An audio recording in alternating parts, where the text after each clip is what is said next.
ये वो जहाज है जो 1 जनवरी 2015 में अपने साथ ढेर सारी लग्जरी नई गाड़ियां और लग्जरी बस लेकर जा रहा था। जर्मनी की तरफ जाता यह जहाज 19 किलोमीटर पर आवर की गति से जा रहा था।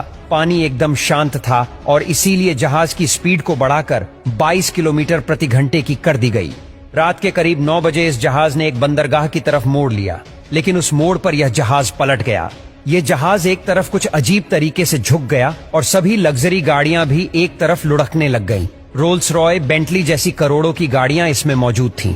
चालक दल के 2 सदस्य समुंदर में गिर गए, जबकि एक चालक दल का शख्स इंजर्ड हो गया। जहाज का प्रोपेलर था वह भी टेढ़ा हो गया था और वह पानी से बाहर आ गया था। बाद में पता चला कि यह सब पायलट की गलती नहीं, बल्कि गलती इसमें लोडिंग के समय हुई थी। दरअसल उन्होंने हैवी व्हीकल्स जैसे कि क्रेन और बस को ऊपरी माले पर लोड कर दिया था और कम वजन की गाड़ियां नीचे वाले फ्लोर पर थीं। इससे हुआ यह कि जब इस जहाज को मोड़ा गया तो यह जहाज इनबैलेंस होकर पलट गया। इस जहाज में करोड़ों डॉलर का नुकसान हुआ था। अभी तो यह हादसा कुछ भी नहीं, आपको इस वीडियो में ऐसे ऐसे समुद्री हादसों के बारे में बताएंगे जिसे सुनकर आप हैरान हो जाएंगे। तो चलिए वीडियो को स्टार्ट करते हैं। नंबर 1, एक्सप्रेस पल। इस जहाज ने 2021 में अपनी सर्विस शुरू कर दी थी और 3 महीनों बाद ही यह जहाज नष्ट हो गया। 20 मई 2021 में श्रीलंका के कोलंबो तट पर इस जहाज में अचानक एक भयंकर आग लग गई। इस समय इस जहाज में करीब 1400 से ज्यादा कंटेनर्स पड़े हुए थे। इस जहाज में cosmetic chemicals, 78 metric ton noodles और 25 मेट्रिक टन नाइट्रिक एसिड था। कहा जाता है कि एक नाइट्रिक एसिड का कंटेनर कई दिनों से लीक हो रहा था। जब यह जहाज कोलंबो तट पर गया तो इस जहाज की लीकेज को रोकने के लिए श्रीलंका से टीम बुलाई गई, लेकिन जब तक वह पहुंचते ये जहाज बुरे तरीके से आग की लपेट में घिर चुका था। हालांकि देर रात तक फायर ब्रिगेड डिपार्टमेंट ने इस आग पर काबू तो पा लिया और जो 25 लोग जहाज में फंसे थे उन्हें भी बाहर निकाल लिया गया, लेकिन तेज हवाओं और जलनशील केमिकल के चलते जो आग बुझ गई थी वह फिर से आग की लपेट में आ गई और यह जहाज 1 हफ्ते तक लगातार जलता रहा और आखिरकार यह जहाज पानी में डूब गया।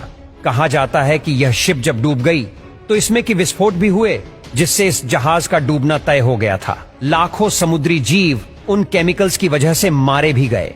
नंबर 2, एक बार एक कार्गो जहाज सामान लोड करके कहीं जा रहा था, लेकिन तभी उस जहाज के क्रू मेंबर्स ने देखा कि किसी दूसरे कार्गो जहाज का कंटेनर गिर गया है। वह तुरंत जहाज के पास गए और उन्होंने ग्राइंडर की मदद से उस कंटेनर को काट डाला। काटने पर उन्हें अंदर से जो मिला उसे देखकर वह सभी हैरान थे। दरअसल उसमें हजारों की संख्या में एप्पल के लैपटॉप्स और मोबाइल फोन थे। ऐसा कई बार हो चुका है जब कीमती सामानों का कंटेनर पानी में गिर गया हो। अब अगले नंबर पर है गोल्डन रे। 660 फीट लंबे इस जहाज पर एक समय पर 7500 गाड़ियां लोड करी जा सकती थीं। 8 सितंबर 2019 में इस जहाज में किया, मर्सिडीज बेंज और शेवरोलेट जैसी गाड़ियों को लेकर इसने अपना सफर शुरू किया। यह जहाज अपनी लोकेशन पर पहुंचने ही वाला था, लेकिन इसका स्टीयरिंग सिस्टम अचानक खराब हो गया। कुछ मिनटों बाद गोल्डन रे जहाज तिरछा हो गया और इसके भीतर पानी आने लग गया। शिप के ऑपरेटिंग रूम में शिप पलटने की वजह से वहां पर 4 लोग फंस गए और उन्हें बचाने के लिए शिप को बीच से काट दिया गया। सभी गाड़ियां एक दूसरे से टकराकर डैमेज हो चुकी थीं। तेल लीकेज की वजह से इस जहाज ने आग पकड़ ली और यह जहाज पूरे तरीके से नष्ट हो गया। बाद में शिप को 8 अलग अलग हिस्सों में काटकर बाहर निकाला गया और शिप की ज्यादातर गाड़ियां जलकर राख हो चुकी थीं और करोड़ों डॉलर का नुकसान उस दिन हुआ था।